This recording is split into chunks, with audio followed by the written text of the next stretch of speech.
Right. Okay. రాజకీయంగా ఇవాళ వాతావరణం హాట్గా ఉండేలా కనిపిస్తోంది. కేటీఆర్ ఇవాళ ఏసీబీకి విచారణకు రెండోసారి హాజరు కాబోతున్న నేపథ్యంలో మరి ఎలాంటి ప్రశ్నలు సంధించబోతున్నారు, అలాగే హెచ్ఎండిఎస్ అలాగే ఎఫ్ఈఓకి ఏ విధంగా ఫండ్స్ వెళ్ళాయో వాళ్ళ దగ్గర నుంచి ఒక క్లారిఫికేషన్ తీసుకున్న నేపథ్యంలో కేటీఆర్ చెప్పే వాటితోటి వాటిని సరిపోల్చుకుని ఒక అంచనాకు వచ్చే అవకాశం అయితే కనిపిస్తున్న సిచ్యువేషన్ మనకు కనిపిస్తుంది. మా కరెస్పాండెంట్ అమర్ కూడా ఏసీబీ ఆఫీస్ వద్ద ఉన్నారు, మాట్లాడదాం. అమర్, చెప్పండి, సో ఏ సమయం కల్లా కేటీఆర్ విచారణకి వచ్చే అవకాశం ఉంటుంది, అలాగే ఎవరు విచారిస్తారు ఏసీబీ అధికారులు, ఏదన్నా పేర్లు కానీ ఏమన్నా ఇన్ఫర్మేషన్ ఉందా మన దగ్గర? ఏంటి మీ దగ్గర ఇన్పుట్స్?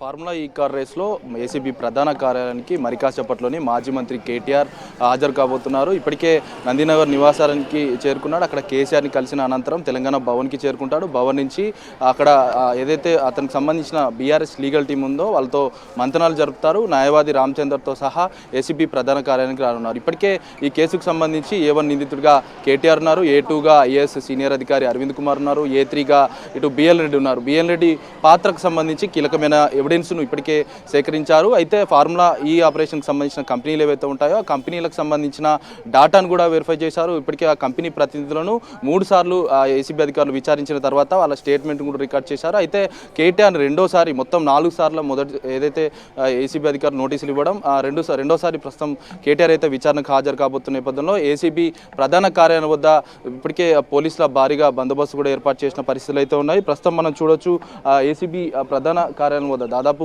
వందల సంఖ్యలో పోలీసులు కూడా చేరుకున్నారు. ఇటు ఎస్బీ ఏఆర్ డిపార్ట్మెంట్తో సహా క్షుణ్ణంగా అంటే లోపలికి ఏ వెహికల్ని కూడా అనుమతి ఇవ్వని పరిస్థితి నెలకొంది. భారీ కేర్లు కూడా ఏర్పాటు చేశారు.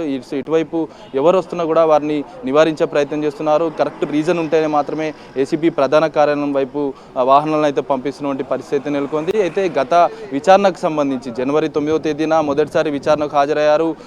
విచారణకు హాజరైన సందర్భంలో 6.5 గంటల పాటు ఏసీబీ అధికారులు అతన్ని ప్రశ్నించిన నేపథ్యంలో ఇవాళ రెండోసారి జరగనున్న విచారణకు సంబంధించి కీలకమైన కన్ఫెషన్ని ఏసీబీ అధికారులు రికార్డ్ చేయనున్నారు. అతను కన్ఫెషన్ ఇచ్చేదాన్ని బట్టి, ఎందుకంటే ఇప్పటికే నిందితులకు సంబంధించి విచారించడం, ఇప్పటికే సాక్షులను ఎఫ్ఈఓ కంపెనీలను దానం కిషోర్ ఐఏఎస్ సీనియర్ అధికారి అతని స్టేట్మెంట్ కూడా ప్రస్తుతం రికార్డ్ చేసుకున్న ఏసీబీ అధికారులు కీలకమైన డాటాను కూడా సేకరించారు.